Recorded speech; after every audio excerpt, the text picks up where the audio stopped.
అందరికీ నమస్కారం. నా పేరు పెంటకోట కృష్ణాథరావు హరినాథరావు. నేను చిన్నప్పటి నుండి ఈ ఇక్కడ జరుగుతున్న తెలుగు తరగతిలో కలుసుకుంటున్నాను. అదేలాగా మలేషియా తెలుగు సంఘం నిర్వహిస్తున్న విశారద పరీక్షలు కూడా పాస్ అయ్యి ఇప్పుడు చాలా విధాలుగా సేవలు చేస్తూ ఉన్నాను.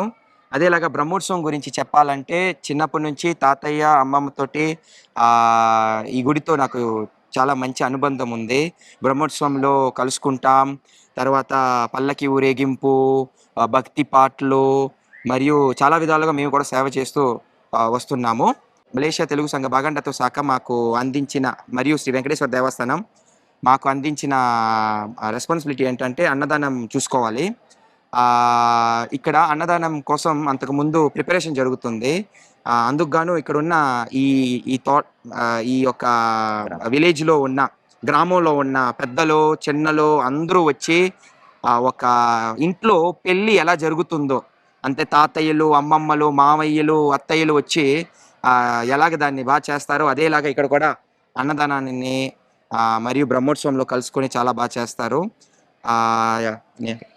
అందరికీ నమస్కారం. నా పేరు అడ్డూరి భానుభూషణ్ రావు. సో నేనొచ్చి తెలుగు సంఘం నేషనల్ యూత్ వైస్ చీఫ్‌గా ఉన్నాను. సో నేను చిన్న వయసు నుంచి ఇక్కడ మా నాన్నగారితో శ్రీ అడ్డూరి రామచంద్రరావు గారు ఆయన ఈ ఒక భజనలన్నీ తీసుకొని ఆయన ఈ బ్రహ్మోత్సవం సరి ఈ శనివారం వచ్చి ఆయన ఒక భజన అన్నీ చేస్తారు.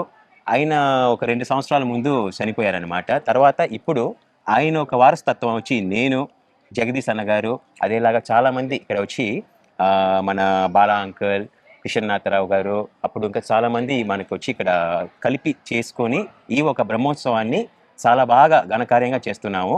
ఇదే కాకుండా శనివారం వచ్చి ఏదో ఒక సిట్యుయేషన్లో కూడా ఈ ఒక కార్యక్రమం వచ్చి శనివారం భజన జరుగుతుంది.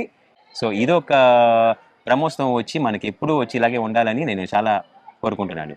అదేలాగా మళ్ళీ ఈ బ్రహ్మోత్సవంకి వచ్చేసరికి ప్రతి శ్రీనివాస కళ్యాణం జరుగుతుంది. అందులో మలేషియాలో ఉన్న తెలుగు వాళ్ళు అందరూ వచ్చి కలుసుకుంటారు. రాబోయే సంవత్సరంలో కూడా ప్రపంచంలో ఉన్న తెలుగువారు భారతదేశం మినహాయించి మన ఆంధ్రప్రదేశ్ మరియు తెలంగాణ రాష్ట్రాలు మినహాయించి మలేషియా కూడా తెలుగు వాళ్ళంతటకు ఒక సంస్కృతి కేంద్రంగా ఎదగాలని మేము కూడా కోరుతూ ప్రపంచంలో ఉన్న తెలుగు వాళ్ళందరినీ కూడా రాబోయే సంవత్సరం శ్రీ వెంకటేశ్వర దేవస్థానం వార్షిక బ్రహ్మోత్సవాలకు వచ్చి కలుసుకోవాలని మేము కోరుకుంటున్నాం. ధన్యవాదాలు.